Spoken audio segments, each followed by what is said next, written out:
nabaday daawadayaal waa qaybtii labaad ee taxanihii saddexda qaybood ahaa ee aynu kaga warbixinaynay xaaladaha siyaasadeed iyo amni ee wakhtigan ka jira badda cas.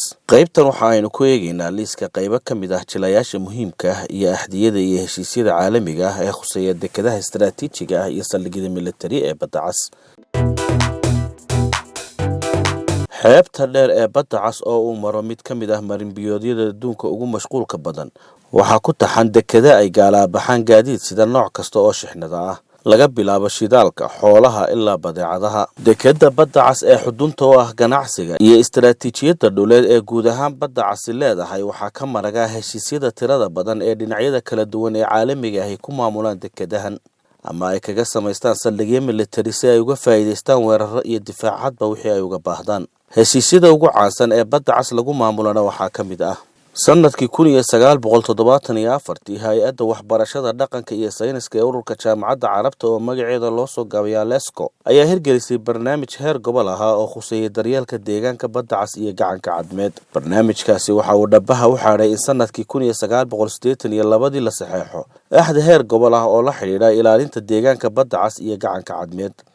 heshiiskaas oo loo yaqaan axdigii jidda. sanadkii 2009 dalalka gobolka badda cas ayaa heshiis labaad oo iskaashi heer gobol ah oo ay ku kala saxeexdeen magaalada Jabuuti ee dalka Jabuuti waxaa lagu magacaabay xeerka anshaxa ee Jabuuti. xeerkan anshaxu waxa uu dhigayay in dowladahani ay iskaashi ka yeeshaan la dagaalanka budhcadbadeeda iyo dhaca hubaysan ee lagula kaco maraakiibta maraya galbeedka badweynta Hindiya iyo gacanka cadmeed. sanadkan 2020 golaha dalalka Carabta iyo Afrikaanka ee kulaalaya badda cas iyo gacanka cadmeed ayaa lagu aasaasay magaalada Riyaad ee xarunta boqortooyada Sacuudiga. aasaaska golahan waxaa ku lamaanaa kulamo dhowr ah oo tan iyo bishii Disembar 2017 ka qabsoomayay Masar iyo Sacuudiga, laakiin ilaa hadda waxba lagama yaqaan waxa ay noqonayaan waajibaadka shaqo, qaab dhismeedka iyo habraacyada shaqo ee ururkani. sidoo kale ururka midowga Afrika iyo urur goboleedka IGAD ayaa sanadihii u dambeeyay xoojiyay dadaalada dhinacyada badan leh ee ku aadan gobolka Geeska Afrika. bishii Disembar ee 2018 waxaa la aasaasay golo dhaqangelineed heerkiisu sarreeyo oo dalalka Suudaan, Koonfurta Suudaan iyo Geeska Afrika ay u dhiseen si ay isugu xidhaan urur goboleedyada ka jira labada daamood ee badda cas. si kastaba ha ahaatee bishii February ee 2020 waxaa sidii la rabay u qabsoomi waayay kulankii heer wasiiraha ee u horreeyay ee uu golahan ugu baaqay golaha nabadgelyada iyo amniga ee ururka midowga Afrika si looga wada hadlo gobolka Geeska Afrika iyo badda cas.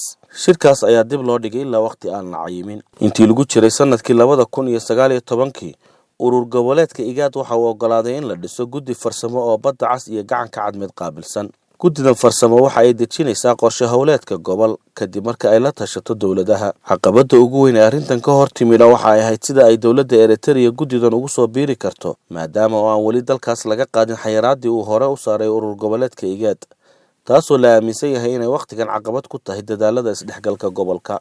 Masar oo ah dal kale dekedaha ugu badan ee rayidka ahi waxa uu badda cas ku leeyahay 20 dekedood. waxaa ka mid ah 8 dekedood oo ganacsi oo ay ka mid tahay dekeda Al-Shukhna oo ay maamusho shirkadda caalamiga ah ee DP World oo ay leedahay dowladda Imaaraadka Carabtu. sidoo kale Masar waxa ay leedahay 5 dekedood oo shidaalku maro, deked laga raro macdanta, deked dalxiis iyo ugu yaraan 3 dekedood oo kalluumaysi oo dhammaantood ku yaala badda cas. dalka Sacuudiga oo daanta Aasiya ee badda cas dhaca waxa uu leeyahay 6 dekedood oo ganacsi oo badda cas saaran. kala bar dekedahaas waxaa maamulo shirkada Imaaraatiyiin ah waxaana ka mid ah shirkadda DP World oo maamusha dekeda kontiinarada ee magaalada Jidda. Port Sudan oo ah dekeda ugu muhiimsan dalka Suudaan waxa ay iyaduna ku taallaa badda cas waxaana maamusha shirkadda dekedaha ee dalka Suudaan. waxa kale shirkadani maamusha 2 dekedood oo kale oo ay mid tahay dekeda jasiiradda Sawakin oo uu dalka Turkigu dowladda Suudaan kula saxeexday heshiis 99 sannadood soconaya oo dib loogu horumarinayo dekedan iyo deegaanka ay ku taalo oo laga dhigayo xudun dalxiis. Sawakin waxa ay deked muhiim ah ahaan jirtay xilligii Cusmaaniyiinta, laakiin muddo 10 sano ah oo ka dambeeyay dowladda Cusmaaniyiinta cid uma isticmaalin dana ganacsi. dekeda Musawac ee Eritrea ayaa sida bishii February lagu daabacay shabakadda Bloomberg ee dalka Mareykanku waxa ay shirkadda DP World la gashay heshiis ay ku horumarinayso dekeda, laakiin weli dowladda dalkaasi waa ay beeninaysaa warkaas inkastoo ay sheegtay inuu jiro wada hadal arrintaas la xiriira oo ay kula jirto shirkadda DP World. dekeda Jabuuti oo dhacday iskuriska marinada caalamiga ah ee maraakiibtu waxaa maamula shirkad ay leedahay dowladda China oo leh 23.5% dakhliga ka soo baxa. dekedahan waxaa ka mid ah dekeda kontiinarada ee Dooraale oo hore ay dowladda Djibouti sanadkii 2006 heshiis 30 sano ah kula gashay shirkadda DP World inay maamusho, laakiin ay sanadkii 2018 dowladda Djibouti dib u qaramaysay, inkastoo ay maxkamadda London ee xalinta khilaafaadka caalamiga ah soo saartay xukun dowladda Djibouti faraya inay maamulka dekeda dib ugu celiso DP World ama ay bixiso magdhow lacageed. laga soo bilaabo sanadkii 2016 DP World waxa ay heshiis 30 sano ay ku maamulayso dekeda Berbera ee badda cas kula jirtay xukuumadda Somaliland. dowladda Ethiopia ayaa leh 9% mashruucan maamulka dekeda Berbera. sanadkii 2017 shirkadda B&O oo ah farac ka mid ah shirkadda DP World ayaa dowlad goboleedka Puntland ee Soomaaliya la gashay heshiis ay 30 sano kula wareegayso maamulka dekeda Boosaaso oo iyaduna badda cas dhacda, laakiin howlihii horumarineed ee dekeda Boosaaso waa la hakiyay, sidaas awgeed weli maraakiibta kontiinarada ee waaweyn kuma xidhan karaan. colaadaha hadda jira awgeed waa ay adagtay in la helo sawir sax ah oo la xidhiidha dekedaha ganacsiga ee ka shaqeeya dalka Yemen, laakiin sida ay sheegayso shirkadda caymiska badaha ee caalamiga ah Yemen waxaa ka shaqeeya 7 dekedood oo 2 ka mid ah ay shidaalku ka baxo. 3 sano ee u dambeeyay qiyaas ah 50% shixnadaha dalka oo dhan dibadda ka soo gala waxa ay ka soo degayeen dekeda Cadan oo ay joogaan la taliyayaal farsamo oo ay maalgelisay hay'adda Mareykanka u qaabilsan gargaarka dibadda ee USAID oo kaashanaya hay'adda horumarinta ee qaramada midoobay ee magaceeda UNDP loo soo gaabiyo. dagaalka Yemen ayaa saameyn xun ku yeeshay dhaqdhaqaaqa ganacsiga dekeda Sheehen oo ku taala xuduudka uu dalkaasi la wadaago saldanada Cumaan. waxa ay shaqadu hagad gashay intii ka dambeysay markii ay xulafada uu Sacuudigu hogaaminaya la wareegtay gacan ku haynta deegaankaas.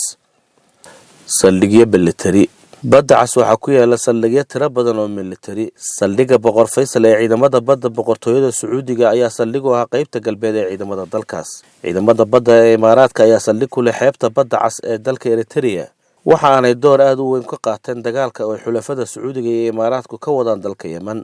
dalka Isutooga Imaaraadka Carabta ayaa muujiyay xiise gaar ah oo uu qabo inuu kordhiyo toogitaanka militari iyo maamulka badaha ee badda cas. horaantii sanadkii 2020 Imaaraadku waxa uu qorsheeyay inuu saldhig militari ka dhiso dekeda Berbera ee Somaliland, laakiin mar dambe ayaa qorshahaas la laalay.